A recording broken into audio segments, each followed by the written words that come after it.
Hello, আসসালামু আলাইকুম friend, সবাই কেমন আছেন? আশা করি সবাই ভালো আছেন।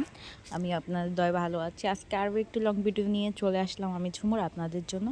আশা করি ভিডিওটি সবাই পুরোটা দেখবেন আর কেমন হয়েছে কমেন্ট করে বলবেন। আমি প্রথমেই কিন্তু পেন্সিলের সাহায্যে পুরো ড্রয়িংটা করে নিয়েছি, দেখতেই পারছেন। তো ড্রয়িং করার জন্য তো সব কিছুরই প্রয়োজন হয়, তাই আমি সব কিছু নিয়ে নিয়েছি। তুলি, রং আর কাগজ, যা যা লাগে বলতে পারেন। তো আমি প্রথমে পেন্সিল দিয়ে ড্রয়িং করে নিয়েছিলাম, তারপরে এরকম রং দিয়ে তুলি দিয়ে আর্ট করে নিয়েছি, দেখতেই পাচ্ছেন তুলির সাহায্যে। এটা কিন্তু আমি অনেক সময় নিয়ে করেছি, আপনাদের জন্য আমি সুবিধার জন্য শর্ট করে দিয়েছি, না হলে কিন্তু এটা অনেক সময় নিয়ে করেছি, অনেক টাইমিং লেগেছিল আমার। তো আশা করি আপনারা ভিডিওটি পুরোটা দেখবেন আর কেমন হয়েছে কমেন্ট করে বলবেন। ভালো লাগলে লাইক, কমেন্ট, শেয়ার, সাবস্ক্রাইব করে দিবেন।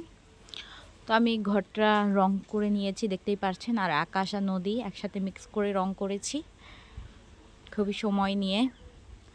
আর একটা সূর্য দিয়েছি উপরে। তো আমি এটা পুরোটাই কিন্তু সবুজ কালার করে দিব। প্রথমে একটু হালকা কালার দিয়ে দিয়েছিলাম, তারপরে গাঢ় করে দিব। এটা হচ্ছে অ্যাক্রিলিক যে কালারগুলো, ওগুলো দিয়ে করেছি। আর মাঝখানে একটু ডোমেস্টিক রং কলম দিয়ে আর্ট করে নিয়েছি, দেখতেই পারছেন। তুলির সাহায্যে গাঢ় করে দিয়েছি কালারগুলো আরও, না হলে কিন্তু ভালো লাগছিল না, তাই একটু গাঢ় করে দিয়েছি। এখন কিন্তু অনেক সুন্দর লাগতেছে। চাইলে হালকাও করা যায়, কোনো ব্যাপার না। আর শাপলা ফুলগুলো বাকি ছিল, তো আমি শাপলা দিয়ে দিলাম, দেখতে পাচ্ছেন। 4-5টা শাপলা কালার করে দিয়েছি, গোলাপি কালার। আর পাতাগুলো একটু কালার করে দিলাম। এটা পেন্সিল কলম দিয়ে করেছি, রং কলম দিয়ে, এরকম রং কলম দিয়ে করে ফেলেছি। রং কলম দিয়ে করার পরে সবগুলো চারপাশে এরকম কালো করে দিয়েছি।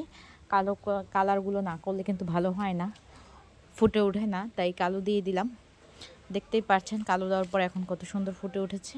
আর গাছের ডালগুলো এখন কালো করে দিয়েছি, এখন মানে আলাদা একটা সুন্দর লাগতেছে আর বোঝাও যাইতেছে, খুবই সুন্দর।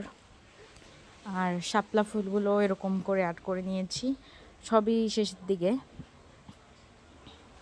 তো আমি কিন্তু আগের মতো চাইলেও ভিডিওগুলো এত সুন্দর হচ্ছে না, কারণ জায়গা পরিবর্তন হয়েছে, তাই আগের মতো ভালো হচ্ছে না।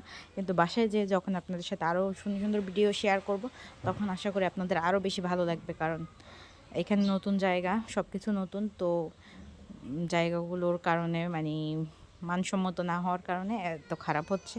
তো আশা করি যাও হয়েছে আপনাদের ভালো লাগবে, আর পাশেই থাকবেন। তো সবাই ভালো থাকবেন, আল্লাহ হাফেজ।